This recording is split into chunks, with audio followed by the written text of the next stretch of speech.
Will Armentrout, who's an astronomer scientist with the Green Bank Observatory. Hello, thank you, Sydney, and thank you everyone for organizing this. If you are not familiar with the Green Bank Observatory, we are a National Science Foundation facility nestled deep in the mountains of West Virginia, just a little bit south of where Sydney is right now, in Bartow.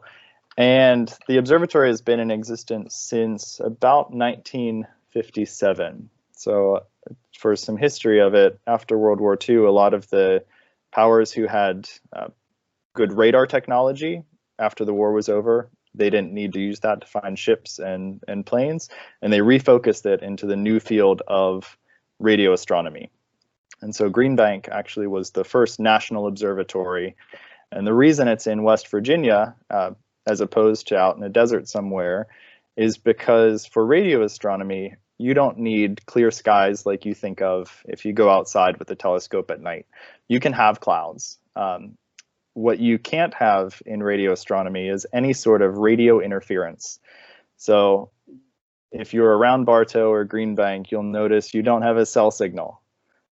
So we have to keep things like cell signals and microwave signals, garage door openers, Wi-Fi, anything like that that would interfere with the science of the telescope away from the observatory. So that's why we're sort of built in the mountains from large population centers so that we can be insulated from a lot of those man-made sources of interference. So that's a little bit of background about the observatory. Now to move into more about what I do there, we can flip to the next slide.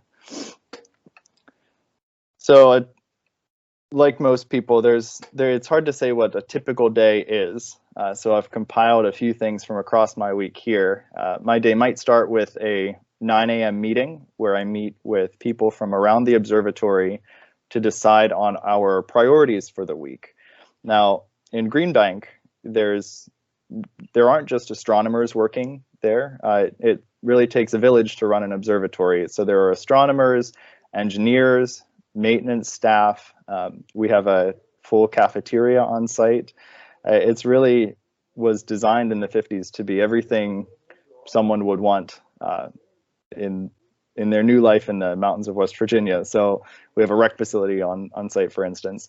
And so there are a lot of people that have to work together to fully make the observatory run. And so we have regular check-ins with all of the divisions to make that happen.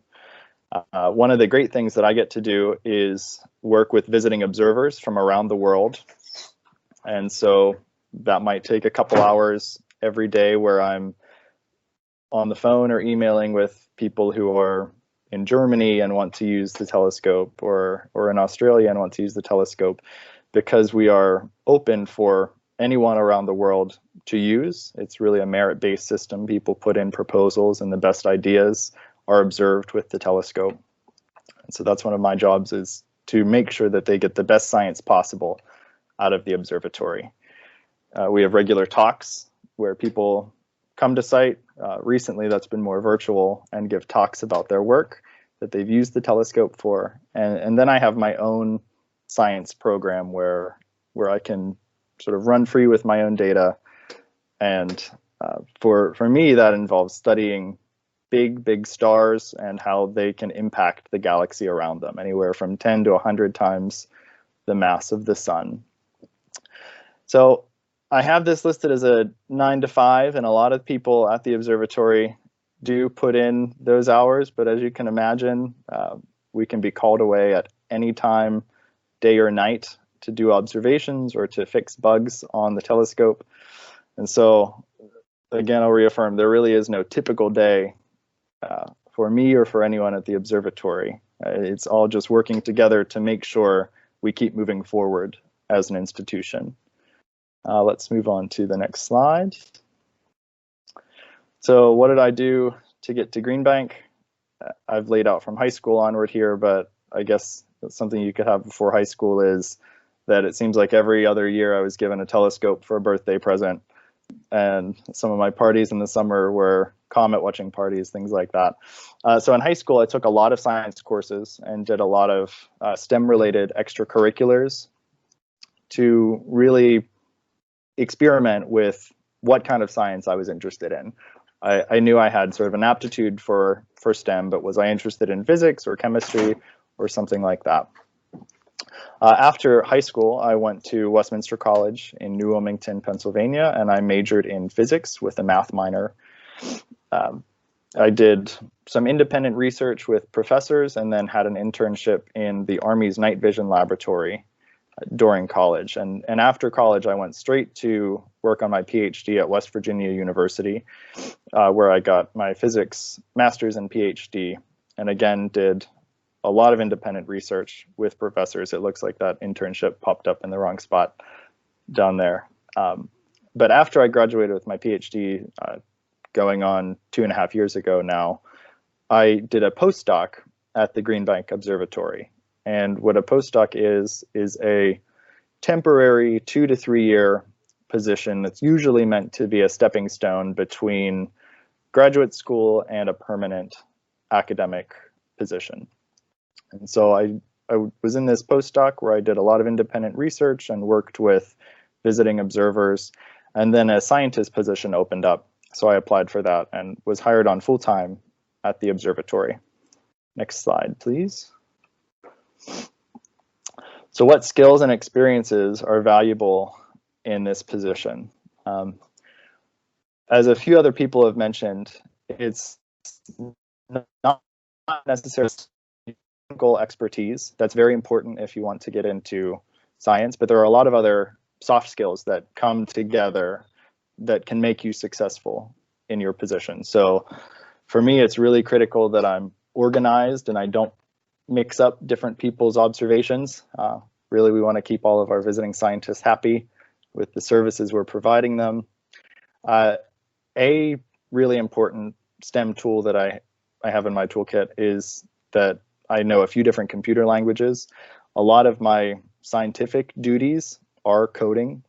And so we do have a software division that works at the observatory, but essentially all of the scientists also spend parts of their days writing computer programs to tell the telescope what to do and to write programs to look through their data. Again, some basic physics and math skills that you might have touched on in high school or in some introductory courses always come back to haunt you, I think, through some of this work. And then strong communication skills. So I mentioned that the observatory really is a village where I have to be able to communicate scientific priorities to people who don't necessarily have a scientific background, and they know far more about the day-to-day maintenance of the facility than I do. So we have to find where our interests and needs meet and communicate those to each other. So as with any career, I think you can find the aspects of the job that you're good at and put in a lot of work to really exceed at those, and you'll stand out. So let's see, I think I have 1 or 2 more slides. Any career highlights? So here is a picture of me, not in Green Bank, but at the Very Large Array, which is in Socorro, New Mexico. It's our sister observatory. And throughout my work, I've gotten to travel lots to conferences and work with research collaborators across the world. Science is a global enterprise, and astronomers from all over the world work together. There aren't that many astronomers in the world. We don't really need all that many astronomers in the world. That is, we don't need as many astronomers as we need people who are really engineering roads and things like that. And so the expertise of astronomy is really spread out across the continents. So I have some really close collaborators that I work with weekly down in Australia. And so there's a lot of freedom to get to work on projects and with people that interest you in the field. So I think maybe there's one more. Okay, any setbacks that I've faced and inspiration to get into this job field? I think the main one that comes to mind is that graduate school can take a really, really long time to get your PhD. So you think if you're at the end of high school, you finish high school and then it's 4 years of undergraduate, but then after those 4 years of undergraduate, typically for a PhD, it's another 6 years. And so in total, you have about 10 years from graduating high school to going into the workforce as an astronomer or as a physicist. And that 6 years in graduate school is a lot of independent research, where it might just be you working with a small group of people or with your advisor on the same project for a few years on end. And so graduate school, in that sense, can be very isolating, and a lot of people will get disheartened because of that isolation. So you need to find ways to continue to make your graduate school life exciting. Another thing in graduate school that can be difficult for people is transitioning from taking classes to doing full-time research. Now, you think from the age of 5 onward, your educational career is set up through course-based experiences. So you have a math class, you have an English class, and you know what you have to do to get through those courses for the 9 weeks or for the semester. Whenever you're switching into doing research, it's an entirely different ballgame, and you're not going to get necessarily a syllabus that says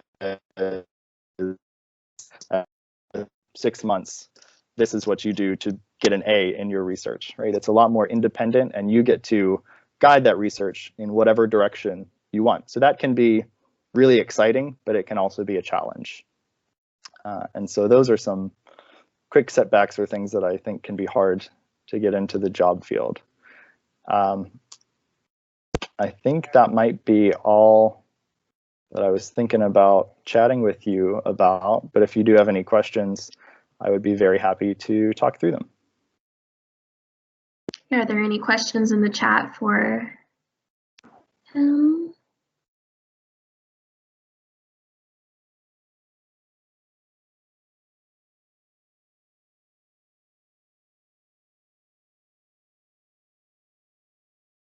And if there's any questions, feel free to speak up with your microphone.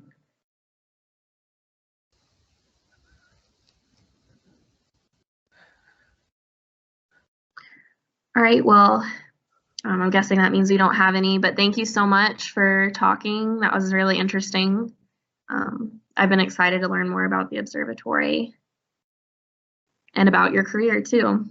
That sounds really interesting to study stars. Yeah, once we are through all this, everyone is very welcome to come and play around the site as much as you'd like. So thank you again.